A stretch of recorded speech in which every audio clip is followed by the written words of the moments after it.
Now, Ciara McArdle, good morning. Hello. Welcome to Town Talk. Ciara, you describe yourself as a philosopher. Yes, I do, yeah.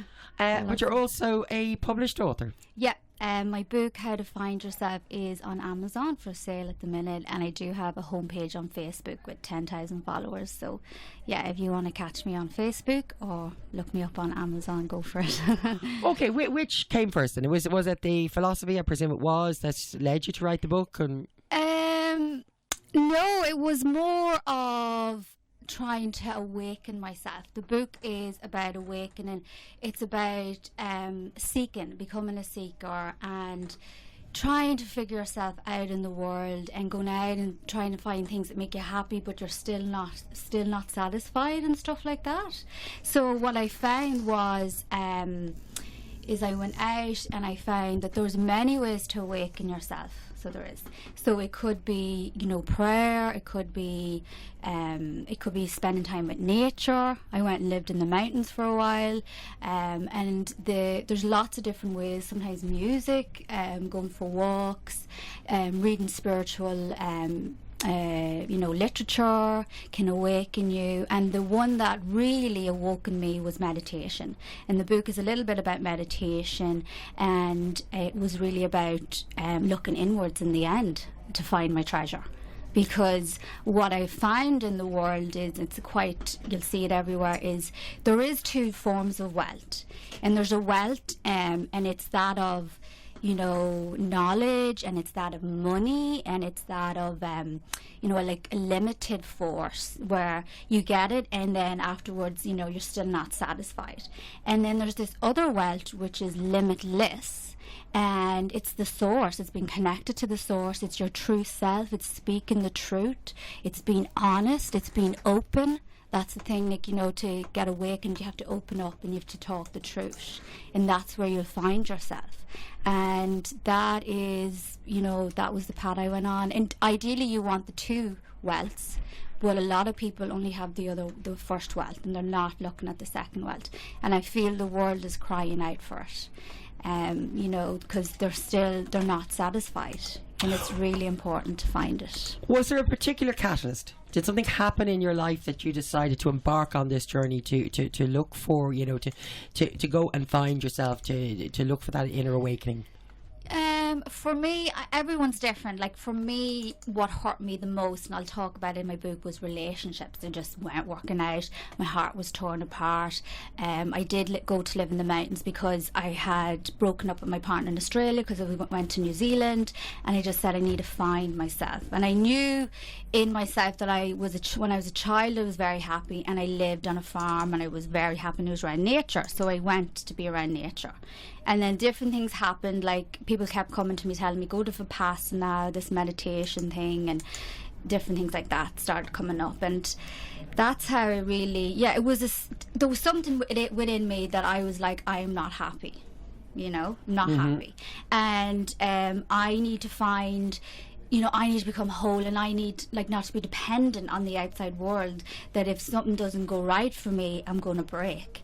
And when you look at that and you look inwards, when things come up, things will always come up. They'll be like boulders, and they'll be really difficult. But when you look inwards and you've this love for yourself, and it's an enriched love, an overflowing love, it's limitless, it's never ending, that you get, when these things come up, they're not that bad. Actually, it's like gravel when it comes up, and you become very strong and nearly like superhuman, and very in control of your own destiny and your own life. And that's the beauty of the inward journey. It's like, Jesus was said, where's the kingdom of God? And he said it was within you, so there's all different people have different philosophies of what they said, but there's something inside everyone. It's like a seed, and it's wanting to grow into a tree. It's, and it's there for everyone for the taking. You talked about the other wealth. You said, there's a wealth as well, that knowledge and monetary wealth, etc. Yeah. But I mean, they're both very necessary as well, Ciara. Because you can't survive. You need to eat. You need to put a roof over your head. You need to, and definitely. Obviously you have to combine the two of those. Yeah, no, that's what I said. Ideally, you want the two, But if you only have one, you know, you're going to miss out on life, and it's going to be, you know, it's going to be tough for you. You know, you do need a spiritual connection. It just helps. It really does help. And for me, it's like the purpose of us being here is love, to become love, and to share our richness, to give it, you know. For me, it's like I give and I take, you know, and you share it, and it's a richer life. It is a richer life. It's a life that money can't buy, actually. And what is that spirit that you're in touch with? Is it It's love. a greater being? Is it something? People call it many things, like it's consciousness, because the whole world is alive, and it's it could be God, could be consciousness. You know, it's like a source. It's like an energy. The world's made up of energy. It's love, even. It's a compassion. It's a love. It's within us. We're born with it. It's for where we're from, nearly. And you connect to it because you're part of it, and it's what you're seeking, really. You think it's in the richness of cars and all that, but you soon find out you get a new car, and then, you know, a few months later, it's not really that making you happy. There's like, you know what I mean, the happiness is within. You'll see it like if someone rang you up and said, you know, you're in your new car, and someone rang you up and said someone's died in your family. That like, you know, the happiness is within you. It's not the car. It's not the money. It's something within you. You'll see it in animals. Like a dog is just happy within himself. So there's there's a happiness. It's a seed within you, and it wants to burst open, and it wants to grow. It's where you're from, I believe. Your soul.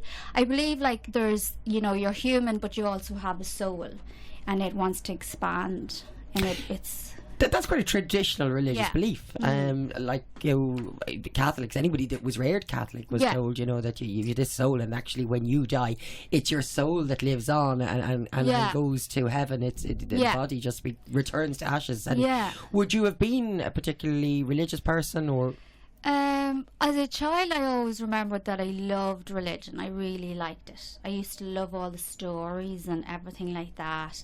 And when I got older, I kind of was like, not cool to be religious or even talk about it. You're like, you're a bit of a freak if you talk about it, you know. But you know, so it's more seen as going out and getting drunk, and all that is more normal, you know. So yeah, and I actually questioned it. I remember when I was 18, and I was like, I don't really understand this religion. So I got this actually book called The Dummy's Guide to All Religions, and I read up about every religion. And what I found was none of them was better than the other. They were just done differently. And I found that they all had a golden thread going through them all of love. They all talked about love in each religion. And I think as well, recently I noticed the Pope said it, and Lorna Bourne, who talks to angels, she said... we've had Lorna on the programme here. Really, really, wow, she's amazing. That they're sending out the message to unite, for everyone to unite as one race.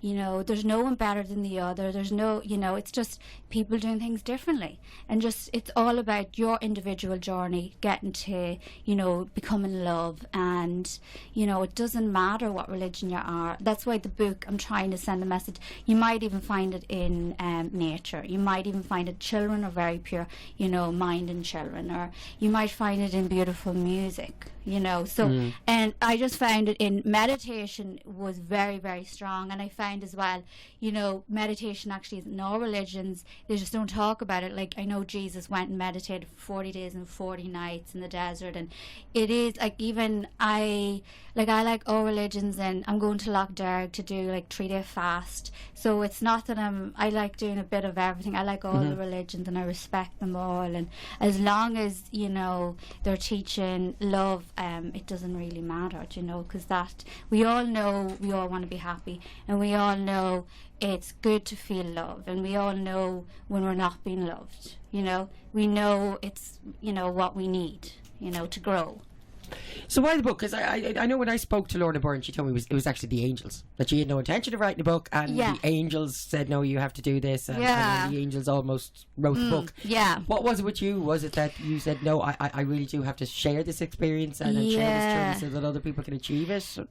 Because when I meditated for 10 days in Vipassana, you meditate for 11 hours every day. That was a massive awakening I had as well. When I finished it, I was like, goodbye to the past. It's over. I'm not letting it affect my life anymore. It happened. I can't go back and change it. Am I going to keep going over and over it? And this is what people do. It's like, move on. And when I wrote the book, I was like, it came as a big flood, and I was writing it, and it was just, it was a lot of like, I was just writing it, blah, blah, like, thoughts coming up. And it was like, it was just to say, because I'm not going back to visit my past, so I'm going to write it down, so it's there, because I'm not going to revisit it again. And I just felt it was just because it came as a flood, I just felt like it had to come out. Is it a kind of a biography though? Because I read a couple of passages in it as well, and there is a lot of like your own stories in it. Yeah, it is. Yeah, it's kind of a little bit of a biography as well. So because I wasn't going to be going back over my past, I kind of just wanted to write it all down. And so this was catharsis for you to get rid of it and drop it. And it was therapeutic. Some pus that wasn't fully gone was coming up as well. Yeah. And do you feel like that them stories that you wrote down, your own personal stories, that's helpful for other people to read? Or I think so. I think because openness as well was one of the main things, to be open and to talk about. It was for me, it was just like, I'm going to be naked, walk down the street naked, let it all hang out, be truthful.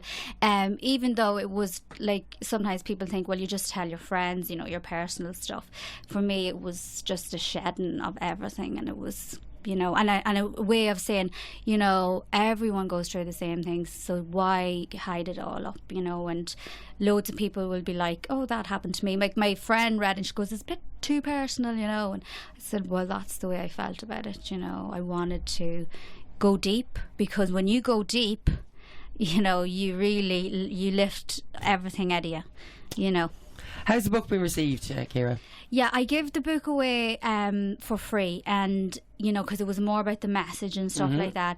I am now charging for the book, because the book, for me, I want to give the money to the book to build a meditation centre in Ireland, a Vipassana centre. So that's why I want to go around Ireland and promote the book and stuff. So it's just the book that's out there to help people, and the money is to go to charity for that book. And is it available here in town? I know you said it's on Amazon. Yeah, it's on Amazon, and if you go to Facebook, How to Find Yourself, Ciara McArdle, there's a page there with lots of daily philosophies and stuff to help you through life, and then you can purchase the book on it as well. Excellent stuff. Well, it is called How to Find Yourself. As Ciara said, it's available on Amazon. She has a Facebook page. And Ciara McArdle, thank you so much for calling in this morning. Thank you, ladies. Thank you so much for having Subway me. at the Marshes Shopping Centre, delivering sandwiches, sandwich platters and salads to homes, offices and workplaces. Sponsors of Town Talk on Dundalk FM.